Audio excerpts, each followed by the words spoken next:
Les amis, je pense que je ne vous apprends pas grand-chose. En ce moment, partout sur le globe, l'inflation fait rage. Les derniers chiffres aux États-Unis viennent de tomber. En août 2022, ils sont à plus 8,3% d'augmentation des prix sur un an. Même si c'est moins que les 9,1% de juin, ça reste élevé et beaucoup d'investisseurs s'attendaient à ce que cette baisse soit plus marquée que ça, sachant que la Banque centrale américaine a augmenté de manière agressive son taux directeur sur les 6 derniers mois. Monter le taux directeur rend l'endettement plus cher, ce qui devrait normalement calmer l'économie et donc l'inflation. En France, même si les pourcentages sont plus faibles, notamment grâce aux subventions de l'État sur l'énergie, on retrouve quand même cette hausse de l'inflation résistante. En août 2022, on est à plus 5,9% d'augmentation des prix sur un an. Si comme moi, vous avez l'objectif de vivre de vos revenus passifs, l'inflation est un vrai problème car elle peut ralentir, voire carrément stopper votre progression annuelle. Dans la dernière vidéo, je vous disais que mes entreprises augmentaient en moyenne de 8% par an leur paiement de dividendes. C'est génial, sauf que si à côté de ça, l'inflation est de 8%, eh bien on n'avance pas d'un iota. D'un côté, on va recevoir 8% d'argent en plus, mais de l'autre, tout va coûter 8% plus cher. Alors heureusement, grâce à des investissements réguliers, cette année, mes dividendes n'ont pas augmenté de 8%, mais de plus 46%. Vous voyez que je suis passé d'une moyenne nette d'impôt de dividendes de 350 € par mois en 2021 à 514 € par mois pour l'instant en 2022. Donc ok, les prix en France ont augmenté de 6%, mais à côté de ça, mes revenus passifs, eux, ils ont augmenté de 46%. Donc quand on regarde ça comme ça, on se dit ça va, je suis à 40% de progression nette d'inflation. Mais en fait non, car lorsque je regarde plus en détail mes dépenses perso, je constate que mon inflation cette année n'est pas de 6% comme la moyenne française, elle est de 73%. En 2021, j'ai dépensé en moyenne 3 559 € par mois, alors qu'en 2022, j'ai dépensé pour l'instant en moyenne 6 155 € par mois. Voilà, mes dépenses ont littéralement explosé cette année et au final, je me retrouve plus proche de l'inflation libanaise que de l'inflation française. Voilà le problème majeur avec ces moyennes d'inflation dont on parle beaucoup dans les médias. C'est intéressant, ça nous permet d'avoir un ordre d'idée de ce qui se passe dans la population générale. Mais généralement, ça représente très mal les cas plus individuels. Sachant que toutes les catégories de produits n'augmentent pas à la même vitesse, en fonction de celles que vous avez l'habitude d'acheter, l'inflation ne va pas du tout vous impacter de la même manière. Par exemple, ces dernières années, deux catégories qui ont particulièrement augmenté, c'est le tabac et l'essence. Donc, si vous êtes un non-fumeur qui va au travail à vélo, vous serez forcément beaucoup moins impacté par l'inflation que si vous êtes un fumeur qui doit prendre sa voiture tous les matins pour aller travailler. Et puis surtout, comme c'est mon cas ici, il va y avoir des années où vos dépenses vont fortement augmenter suite à des décisions très personnelles, un voyage, un déménagement, un mariage, etc. Alors j'ai du coup une question pour vous aujourd'hui les amis. Quel est votre pourcentage d'inflation ? Combien dépensez-vous en plus par rapport à l'année dernière? J'ai posé cette question à plusieurs proches la semaine dernière et sans surprise, leur réponse était très vague. Sans système de mesure fiable de ces dépenses, il est en effet très difficile de répondre précisément à cette question. Voilà, on peut avoir le sentiment que les prix ont augmenté, mais si on ne mesure pas ces dépenses, on est incapable de dire de quel pourcentage exact ils ont augmenté. Pourtant, c'est important parce qu'une différence entre 2% d'augmentation des prix ou 15 ou 40 ou 80, c'est la différence entre atteindre sa liberté financière ou ne pas l'atteindre du tout. Et c'est notamment pour ça qu'une des premières étapes essentielles pour combattre l'inflation, selon moi, c'est tout simplement de mesurer ses dépenses mensuelles. Très peu de gens le font. Et pourtant, cela permet d'avoir tout de suite une vision beaucoup plus claire sur sa situation actuelle. Et au bout d'un moment, quand vous avez de l'historique, vous allez pouvoir même comparer vos dépenses de l'année dernière à vos dépenses de cette année et ainsi voir concrètement si vous êtes à 6, 8 ou 45% d'inflation. Si vous n'avez jamais fait cet exercice, je préfère vous prévenir, vous risquez d'être surpris par le chiffre qui va s'afficher. Généralement, on sous-estime nos dépenses mensuelles car on va surtout penser aux frais quotidiens. Loyer, nourriture, transport. Et on va oublier de prendre en compte les dépenses plus ponctuelles comme l'achat d'un lit, d'un ordinateur, d'un nouveau téléphone, d'une voiture. Voilà, c'est vraiment le genre d'éléments qui, même si on les amortit sur plusieurs mois, ils vont vraiment avoir tendance à faire flamber notre moyenne. Alors, il existe pas mal d'applications sur téléphone qui vous permettent de suivre vos dépenses mensuelles. Mais perso, je suis resté sur le classique fichier Excel avec Google Sheet. C'est 100% en ligne, c'est gratuit, il n'y a pas de pub et je trouve aussi que c'est beaucoup plus personnalisable. Sur le mien, par exemple, je ne vais pas mesurer que mes dépenses, je vais également mesurer le montant que j'investis, mes dividendes et mon patrimoine global. Et voyez qu'en un clin d'œil, je peux voir que cette année n'est pas dingue du tout d'un point de vue financier pour moi. Je gagne 32% de moins, je dépense 73% de plus et j'épargne donc 58% de moins que l'année dernière. Alors je suis quand même parvenu à augmenter mes dividendes de 46% et à déposer 90% de plus d'argent sur mon courtier que l'année dernière, mais c'est principalement grâce à l'argent que j'avais mis de côté l'année dernière. Donc clairement, je vois qu'il y a du boulot, il va falloir que j'améliore les choses pour fin 2022, début 2023. Si vous n'en avez pas déjà un ou que vous êtes curieux de savoir comment je me débrouille pour dépenser 6 000 € par mois, je vous mets mon modèle de fichier sheet en lien dans la description.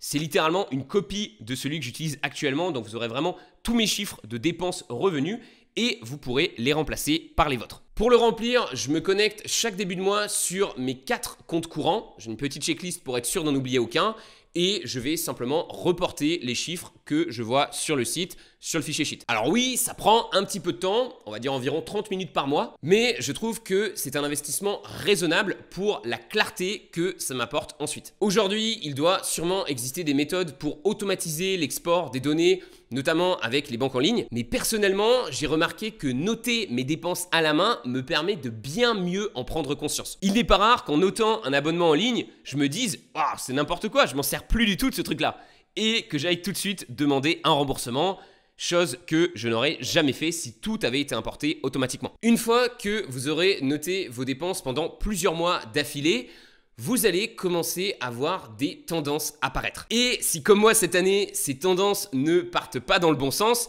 vous allez pouvoir tenter de rectifier le tir avant qu'il ne soit trop tard. Malheureusement, beaucoup de gens se rendent compte qu'il y a un problème sur leurs finances que lorsque leurs comptes sont à zéro. C'est un peu comme une personne qui se rendrait compte qu'elle a grossi que lorsqu'elle ne rentre plus dans son pantalon. J'aime bien cette analogie car comme beaucoup de gens ont peur, vous savez, de voir le poids qui va s'afficher sur la balance, beaucoup de gens ont également peur de voir combien ils dépensent réellement chaque mois. Ils savent qu'ils ne vont pas aimer le chiffre qui va s'afficher et ils préfèrent donc jouer l'autruche. Ne pas y penser, faire comme si ça n'existait pas. Évidemment, sans aucun suivi, le problème a tendance à s'empirer avec le temps et un jour ou l'autre, il finit par nous rattraper, souvent de manière extrême du genre huissier et compagnie. Vraiment, je pense qu'il est beaucoup plus efficace et sain mentalement de regarder concrètement où on en est aujourd'hui niveau dépenses, même si les chiffres ne sont pas forcément jolis à voir, et ensuite commencer à réfléchir à comment on peut améliorer les choses petit à petit. Vraiment, l'idée, ce n'est surtout pas de voir ça comme un budget restrictif, voilà, quelque chose où on va se priver. Je pense que la bonne approche, c'est plutôt de voir ça comme un jeu. Laissez-moi vous donner un exemple personnel qui illustre ce changement d'approche en reprenant notre analogie. Au début de cette année, je me trouvais un peu rondouillé et je me suis donc dit qu'il était temps que je perde un petit peu de poids. Et plutôt que de partir sur un régime sportif et alimentaire extrême comme on en voit partout sur le net, j'ai décidé de tester de prendre l'approche complètement inverse. Ma technique était très simple. Première étape, mesure. Je me suis mis à me peser tous les matins à jeun et à rentrer les données sur un fichier sheet. Et puis, seconde étape, objectif. Je me suis dit, ok, Roman, cette semaine, tu pèses en moyenne 80 kg.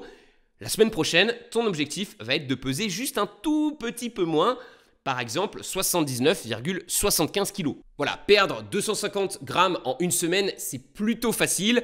Il suffit juste d'y aller un peu plus mollo sur les desserts et les grignotages. La barre de succès était tellement basse que j'ai facilement atteint ce premier objectif. Je l'ai même dépassé. Ça m'a motivé, ça a créé un momentum positif et ça m'a donné envie de continuer à perdre ces 250 grammes par semaine.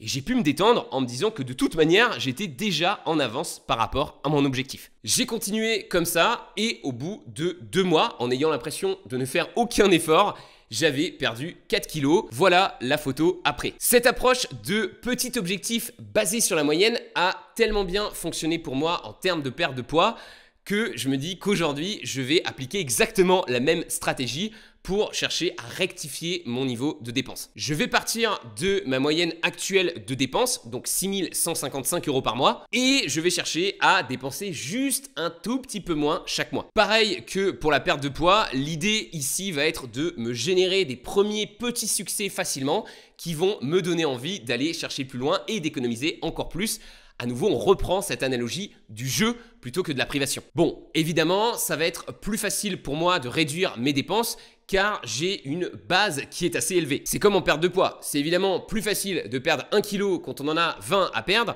que de perdre ce même kilo quand on en a que 5 à perdre. Mais je pense que ça reste une stratégie qui peut très bien fonctionner, peu importe votre niveau de dépense actuel. Si par exemple, en ce moment, vous dépensez 1500 € par mois et que vous estimez que c'est un petit peu trop, le mois prochain, vous pourriez vous donner l'objectif de dépenser seulement 1450 € par mois. Alors vous allez peut-être me dire, ça ne fait que 50 € d'économiser en plus par mois, c'est pas énorme.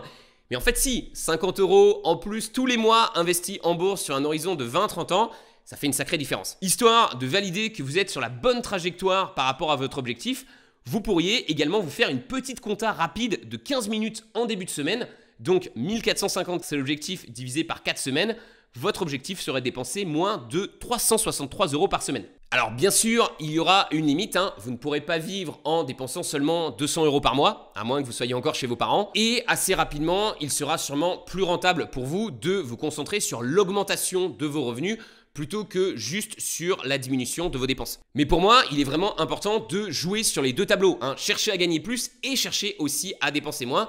Généralement, les gens ne font que l'un ou l'autre. Et si comme moi, vous gagnez plutôt bien votre vie, mais que vous réalisez que vous avez tendance à dépenser beaucoup plus que nécessaire, alors je pense que cette stratégie peut être une bonne manière de rectifier le tir progressivement, sans avoir l'impression de vous priver ou d'être sous un budget hyper restrictif. Dans les différents domaines de notre vie, j'ai remarqué qu'on alternait souvent entre des périodes de contrôle et des périodes de lâcher prise. Donc si vous avez beaucoup contrôlé vos dépenses dernièrement, vous avez bien compté chaque centime, vous avez fait attention, c'est peut-être l'occasion pour vous en ce moment de un peu justement lâcher prise là-dessus. Et au contraire, si dernièrement, comme moi, vous avez beaucoup lâché prise sur vos dépenses, il est peut-être temps de reprendre un petit peu le contrôle de tout ça. Un élément qui devrait vous motiver à reprendre le contrôle de ces dépenses, je sais que c'est un élément qui me motive particulièrement, c'est de vous dire que grâce à vos connaissances financières, l'argent que vous allez épargner, elle ne va pas juste aller dormir dans un compte en banque comme c'est le cas pour 90% des Français.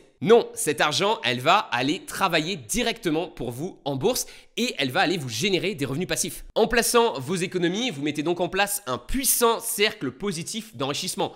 Plus vous épargnez, plus vous investissez, plus vos revenus de dividendes augmentent et plus c'est facile d'épargner puisqu'une partie de vos dépenses sont prises en charge en automatique par vos dividendes. Je mesure mes dépenses mensuelles depuis 2019 et je suis super content de voir que chaque année, mes dividendes ont payé un pourcentage plus important de mon style de vie. Et je compte bien faire en sorte que ça soit aussi le cas en 2022. Pour l'instant, vous voyez que ce n'est pas encore le cas, mais il nous reste 3-4 mois. Et je vais faire le max, je vous dirai en janvier 2023 si j'ai réussi ce pari. Bien sûr, il faut être réaliste. Même en cherchant à contrôler ses dépenses, on ne peut pas échapper complètement à l'inflation. Et c'est complètement logique que nos dépenses augmentent naturellement avec le temps. Maintenant, ce que je voulais surtout illustrer avec cette vidéo, c'est que vous conservez une partie du pouvoir. Il y a une partie, vous n'y pouvez rien, ce sont juste les prix qui augmentent. Mais également une partie, ce sont vos dépenses personnelles et sur celles-ci, vous avez vraiment le pouvoir, vous pouvez faire des choix qui vont faire en sorte que vous allez épargner plus que la moyenne des gens. Un exemple de choix facile sur lequel vous pouvez faire mieux que la moyenne des gens, c'est évidemment l'achat de la voiture. Je vous ai pris ici deux des voitures les plus vendues en France en 2021. Vous voyez qu'on a à 14 280 € la Dacia Sandero ou alors à 29 600 € la Peugeot 2008. Imaginons que vous preniez la bonne décision et que vous décidiez d'acheter la Dacia. Et encore, je suis gentil ici parce qu'elle est en neuf, vous pourriez sûrement l'obtenir en moins cher en occasion. Vous choisissez la Dacia, donc vous économisez 15 320 € au moment de l'achat. Donc c'est 15 320 € que vous n'avez pas mis dans la Peugeot.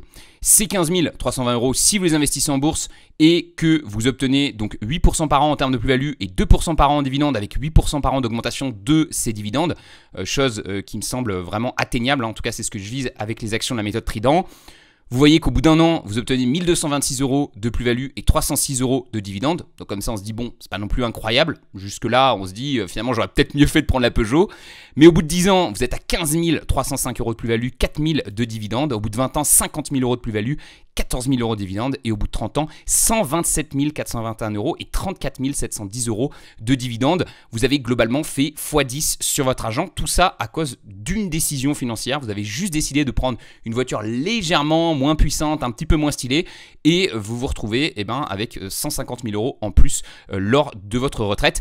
Donc ça fait quand même une différence énorme pour une simple petite décision financière. Et même si vous êtes pessimiste et que vous dites non mais Roman, tu feras pas 8% par an et tu feras pas 2% par an de dividendes, même si je divise par 2, donc on estime que la bourse nous donne des rendements 50% moins intéressants, vous voyez quand même que ces 15 000 € économisés jeunes vous permettent de bénéficier de sacrés rendements plus tard, 63 000 € de gains en plus-value et 17 000 € en dividendes.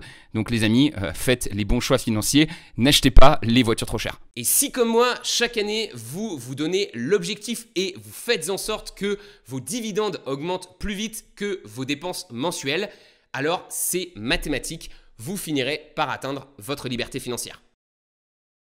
Les amis, c'était Roman, j'espère que cette nouvelle vidéo vous a plu. Moi, je vous donne rendez-vous dans la prochaine. Ciao! Ah, et YouTube pense que cette autre vidéo de ma chaîne pourrait aussi vous intéresser.